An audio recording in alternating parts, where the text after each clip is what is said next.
when we get to verse 9.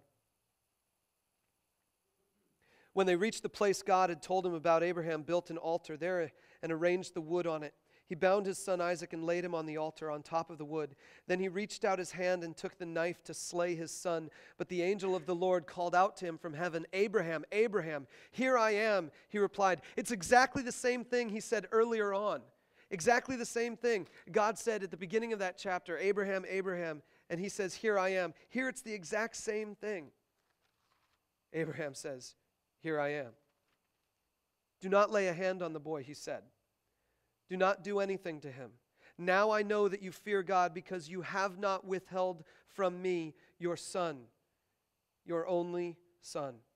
Abraham looked up, and there in the thicket he saw a ram caught by its horns. He went over and took the ram and sacrificed it as a burnt offering instead of his son. So Abraham called that place, "The Lord will provide." And to this day it is said, "On the mountain of the Lord it will be provided."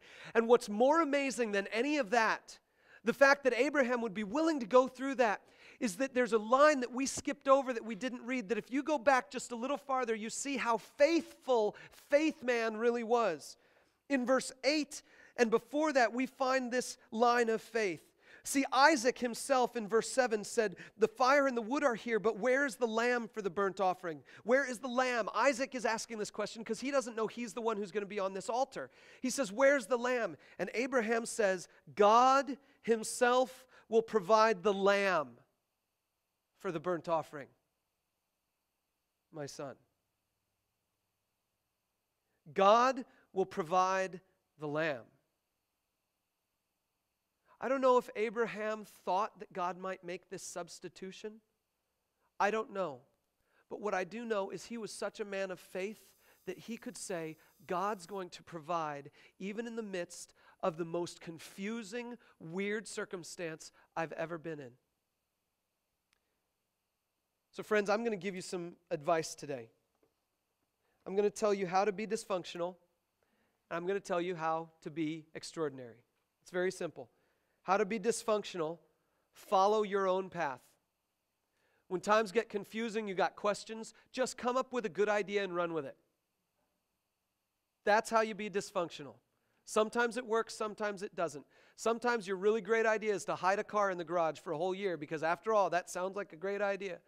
Follow your own path and you will become dysfunctional and you will lead a dysfunctional family. However, if you want to be extraordinary, I encourage you to lead your family by following God, faithfully following God.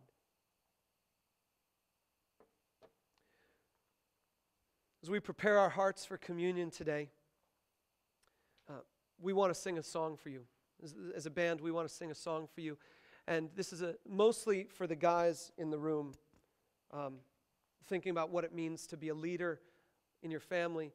But for everyone, really, we need to realize in order for us to lead well in our families, we have to be led well by God. So let me invite you just to enter into a time of reflection. If you have the communication card and you just want to write down some thoughts on the back, do that as we reflect and as we begin to prepare our hearts for communion.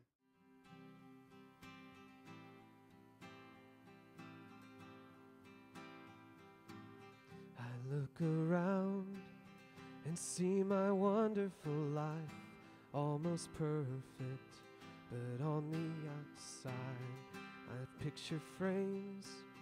I see my beautiful wife, always smiling, but on the inside, I can hear her say, "Lead me with strong hands, stand up when I can't, don't leave me hungry for love, chasing dreams. But what about us? Show me you're willing to fight, that I'm still the love of your life. I know we call this our home, but I still feel alone. I see their faces, look in their innocent They're just children on the outside. I'm working hard. I tell myself they'll be fine, dependent, but on the inside, I can hear them saying, lead me with strong hands, stand up when I can't, don't leave me, hungry for love, chasing dreams. But what about us? Show me you're willing to fight, that I'm still the love of your life. We call this our home, but I still feel alone. Oh, Father, give me the strength to be everything I'm called to be. Oh, Father, show me the way to lead them. Won't you lead me to lead them with strong hands, stand up when they can't, don't want to leave them, hungry for love, chasing things that I could give up.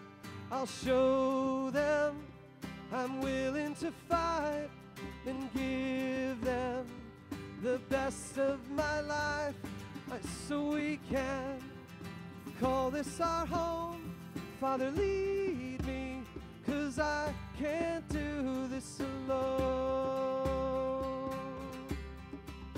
Oh, lead me, 'cause I can't do this alone.